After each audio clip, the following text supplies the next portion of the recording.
बच्चों जरा ठहर कर सुनना, आज मैं तुम्हें पढ़ाई के लिए नहीं बुला रहा हूँ, आज मैं तुम्हें जगाने आया हूँ। आज का सबसे बड़ा संकट ये नहीं कि सिलेबस बड़ा हो गया है, संकट ये है कि मन छोटा हो गया है, धैर्य खत्म हो गया है, एकाग्रता मर गई है और विद्यार्थी भीतर से हार मान चुका। आज का छात्र किताब से नहीं डरता, वो अपने ही मन से डरने लगा है। मुझसे नहीं होगा, बहुत देर हो गई, दूसरे मुझसे आगे हैं। आज मैं तुम्हें कोई साधारण मोटिवेशन नहीं देने आया हूँ, आज मैं तुम्हें भगवत गीता की आग देना चाहता हूँ। वही आग जिसने अर्जुन को रणभूमि में खड़ा कर दिया था, वही आग जो थके हुए मन को फिर से खड़ा कर देती है। आज का विद्यार्थी हार इसलिए नहीं रहा कि उसमें बुद्धि नहीं है, हार इसलिए हो रही है क्योंकि मन टूट गया है, डर से, तुलना से, असफलता से और आलस्य से। और ठीक इसी स्थिति में अर्जुन भी खड़ा था, धनुष हाथ में था, लेकिन मन कांप रहा था। और तब श्री कृष्ण ने एक ही बात कही, हे अर्जुन, ये कायरता तुझे शोभा नहीं देती। बच्चों, यह श्लोक सिर्फ युद्ध के लिए नहीं था, यह हर उस विद्यार्थी के लिए है जो किताब देखकर घबरा जाता है, जो रिजल्ट से डरता है, जो कहता है मुझसे नहीं होगा। डर तुम्हारा नहीं है, मन का भ्रम है। गीता कहती है, हे आत्मा, तू न जन्म लेती है न मरती है। बच्चों, जब आत्मा अमर है तो डर किस बात का? फेल होने का? लोग क्या कहेंगे? समय निकल गया इसका।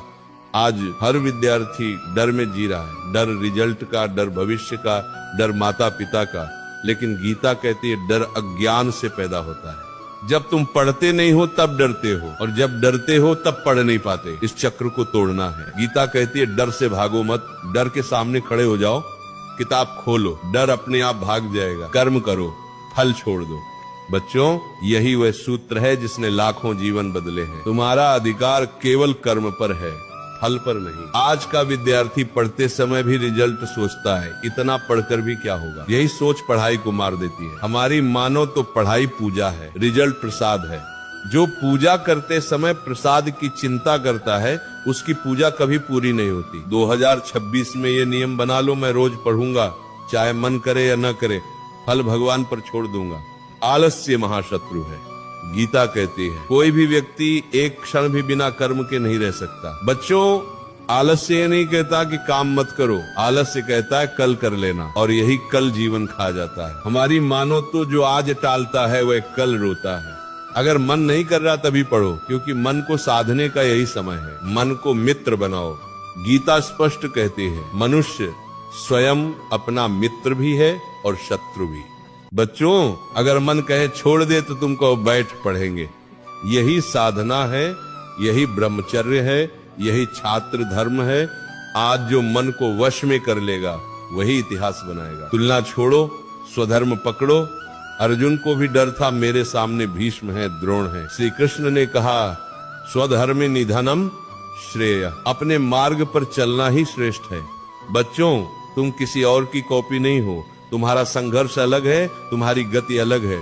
दूसरों से नहीं, अपने कल से जीतने की तैयारी करो। ब्रह्म मुहूर्त और अनुशासन। गीता योग का ग्रंथ है और योग का पहला नियम है अनुशासन। जो विद्यार्थी देर से सोता है, मोबाइल में डूबा रहता है, वो गीता नहीं समझ सकता। 2026 में अर्जुन बनना है तो जीवन में नियम लाओ। सुबह जल्दी उठो, एक समय पढ़ो, एकाग्रता से पढ़ो। अनुशासन ही आत्मविश्वास बनता है। असफलता परीक्षा है, अपमान नहीं। गीता कहती है समत्वम योग उच्यते, सफलता और असफलता में संभाव। नंबर कम आए तो टूटो मत, असफल हुए तो रुकना मत। जो गिरकर उठ गया वही साधक है। ज्ञान अग्नि है, ज्ञानाग्नि ही सर्व कर्माणि भस्मसात् कुरुते। ज्ञान अग्नि है जो सब जलाकर शुद्ध कर देता है। पढ़ाई सिर्फ नौकरी के लिए नहीं है, पढ़ाई आत्मा को तेज करने के लिए। जब ये भाव आ जाएगा तो पढ़ाई बोझ नहीं रहेगी। श्रद्धा ही शक्ति है। जिसके पास श्रद्धा है वही ज्ञान पाता है। अपने ऊपर श्रद्धा रखो, अपने प्रयास पर श्रद्धा रखो। भगवान मेहनती बच्चों का साथ कभी नहीं छोड़ते। ध्यान और मौन, गीता ध्यान का मार्ग है। रोज 10-15 मिनट आंख बंद करके बैठो, अपने विचारों को देखो। ध्यान से मन साफ होता है, साफ मन में ज्ञान टिकता है। बच्चों, अब मैं आखिर बात कहता हूँ। अगर आज तुमने गीता की इस पुकार को नहीं सुना तो कल जीवन तुम्हें जोर से पुकारेगा। याद रखना, तुम्हारा जन्म साधारण नहीं है। तुम्हारे भीतर अर्जुन बैठा है। बस एक श्री कृष्ण चाहिए और वह श्री कृष्ण तुम्हारा विवेक है। आज किताब खोलो, आज आलस्य तोड़ो, आज मन को झुका दो और फिर देखना 2026 तुम्हारे जीवन का युद्ध नहीं, विजय पर्व बन जाएगा। भगवान श्री कृष्ण तुम्हें शक्ति दें, बुद्धि दें और अडिग मन दें।